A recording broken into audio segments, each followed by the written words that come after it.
नमस्कार दोस्तों, स्वागत है आपका जीटीवाल क्लासेज पर। कल अपने पहले एपिसोड में पढ़ा था हार्मोन्स के बारे में। हार्मोन शब्द स्टार्लिंग ने दिया। स्टार्लिंग ने उत्तेजक पदार्थ का। हार्मोन रासायनिक दूत कहलाते हैं, शरीर का संदेशवाहक कहलाते हैं हार्मोन। उपनाम हार्मोन के ये अपने कल पढ़ लिया था। फिर अपने अंतःस्रावी तंत्र के बारे में पढ़ा था। अंतःस्रावी शब्द क्लोड बर्नार्ड ने दिया था। अंतःस्रावी ग्रंथियाँ नलिकाहीन होती है, इनमें नलिकाएं नहीं होती, अपना रस सीधा ब्लड में डालती है। स्रावित पदार्थ को अपने हार्मोन कहा था। और उदाहरण के रूप में हाइपोथैलेमस, थायराइड, पीयूष, पीनियल ग्रंथियाँ देखी थी। और बहिस्रावी ग्रंथियाँ नलिका युक्त होती है, अपना रस नली के माध्यम से ब्लड में पहुंचाती है। स्रावित पदार्थ एंजाइम कहलाते हैं। और उदाहरण में लेक्राइमल ग्लैंड वगैरह देखी थी। आज पढ़ते हैं अपन हाइपोथैलेमस ग्रंथि। पहले अंतःस्रावी ग्रंथि। अंतःस्रावी ग्रंथियाँ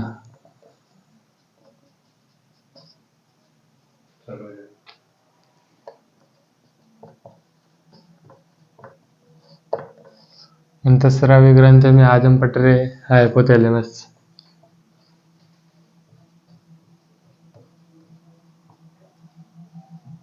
हाइपोथैलेमस शरीर की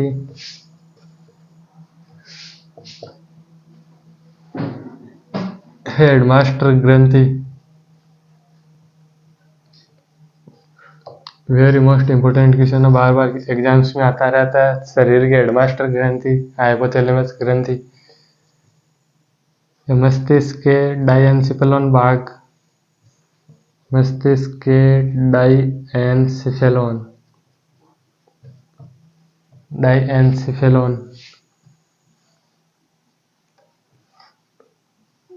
भाग की डायोसिल गुहा,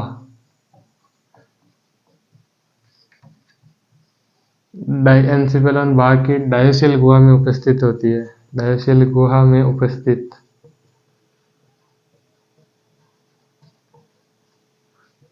इससे स्रावित हार्मोन्स को न्यूरो हार्मोन कहते हैं। हार्मोन्स जो इससे स्रावित होते हैं उन्हें न्यूरो हार्मोन्स कहते हैं। मैं संरचना बना रहा हूँ हाइपोथैलेमस की।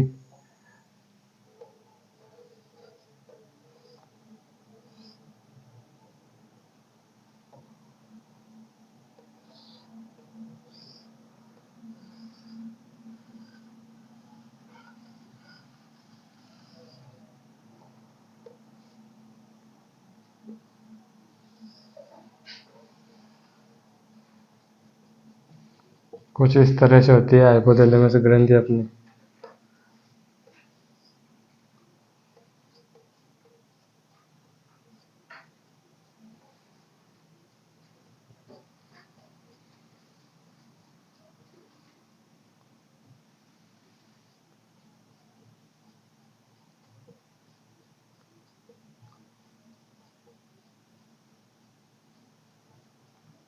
इस तरह की होती है। इसमें इधर नीचे अपने पीयूष ग्रंथि होती है लटकी हुई। आगे पीयूष ग्रंथि में बात करेंगे। ये जो है इनको हाइपोथैलेमिक न्यूक्लियाई बोल देंगे। हाइपोथैलेमिक न्यूक्लियाई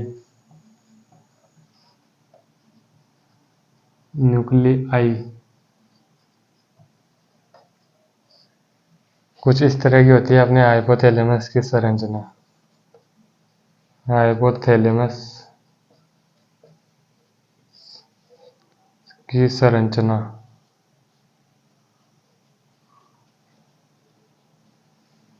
अपने हाइपोथैलेमस की संरचना। अब पढ़ते हैं इससे स्रावित हार्मोन्स के बारे में। स्क्रीनशॉट ले लो एक बार।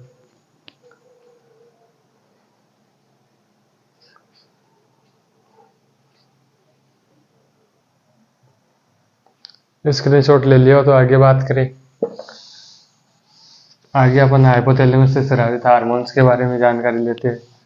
स्रावित हार्मोन्स को हमने अभी बताया था, न्यूरो हार्मोन्स बोलेंगे। हाइपोथैलेमस हाइपोथैलेमस से दो प्रकार के हार्मोन स्रावित होते हैं। एक होते निरोधक और स्टिमुलेटिंग। प्रेरक हार्मोन, प्रेरक और मोचक हार्मोन भी बोलते हैं। इनको स्टिमुलेटिंग हार्मोन बोलते हैं। निरोधक को संदमक हार्मोन भी बोलते हैं। संदमक इनको इंग्लिश में बोलते हैं रिलीजिंग हार्मोन, इनहिबिंग हार्मोन,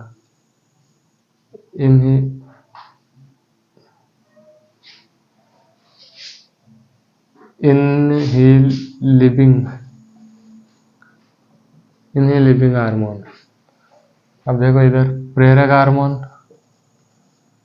इधर निरोधक hormone.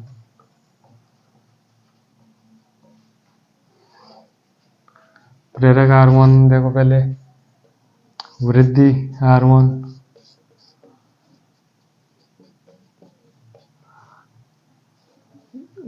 Growth hormone, releasing hormone. फिर 2 number melanocyte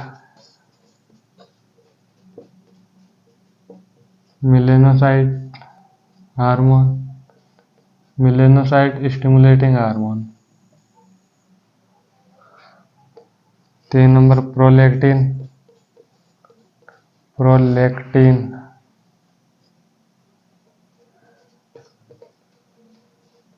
prolactin releasing hormone. 4 number कोर्टिकोटोपिक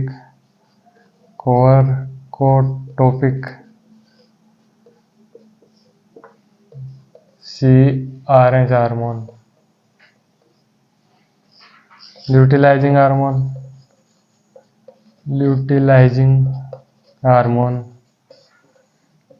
hormone को LRH, follicular stimulating hormone, follicular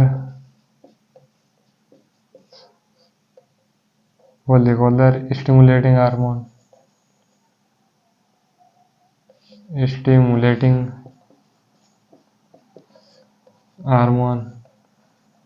FSH।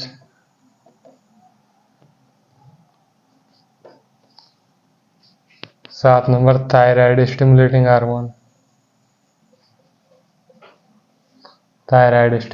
Hormone, TSH। इधर देख लो निरोधक में एक तो अपने ये वृद्धि हार्मोन ही हो जाएगा, वृद्धि हार्मोन GHIH। फिर मेलानोसाइट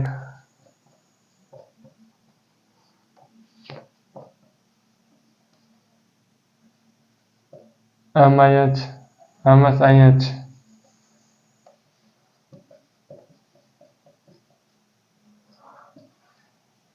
3 नंबर प्रोलैक्टिन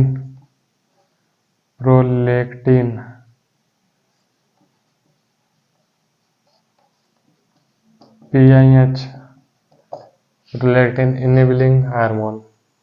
यह हाइपोथैलेमस से स्रावित हार्मोन्स हो गए। स्क्रीनशॉट ले लो एक।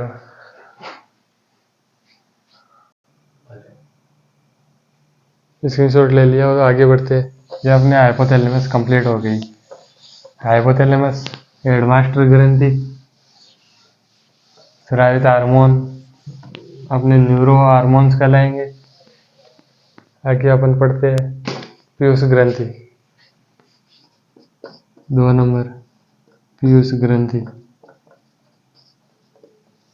पीयूष ग्रंथि की अपने उत्पत्ति एक्टोडर्म से मानी जाती है। एक्टोडर्म इस तरह से भ्रूण में होते हैं एक्टोडर्म, एंडोडर्म। ये बाद में बताऊंगा मैं आपको सभी ग्रंथियों के बारे में। एक्टोडर्म इस तरह से उपस्थित, ये मस्तिष्क में उपस्थित है। मस्तिष्क के डायंसिफेलॉन भाग के मस्तिष्क में डायंसिफेलॉन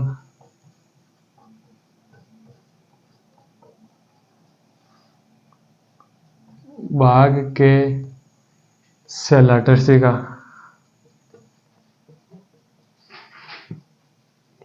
सेलाटर्सिका नामक गुहा में उपस्थित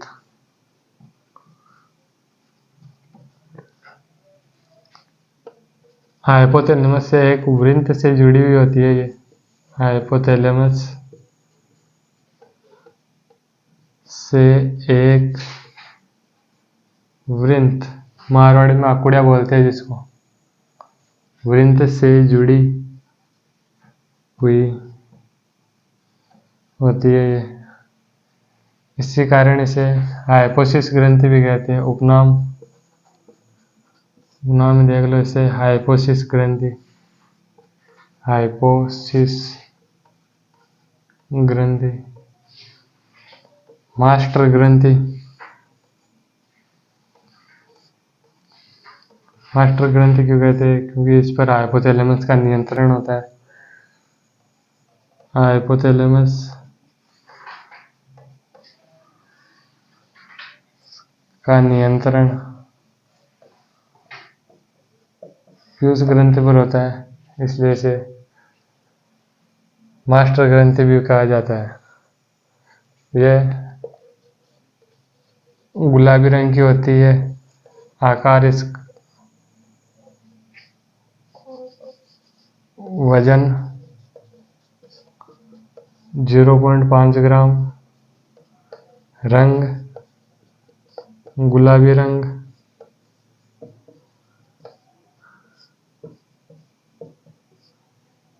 दो पालियों में बटी हुई होती है, दो पालियों में विभाजित।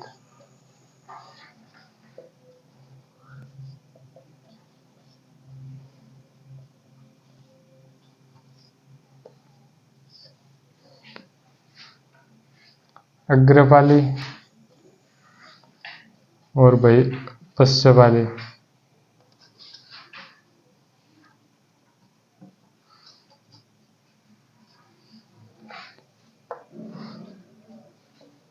आकार छोट रहा है इसमें, एक आकार और देख लो, मटर के दाने के समान, मटर के दाने के समान आकार है इसका।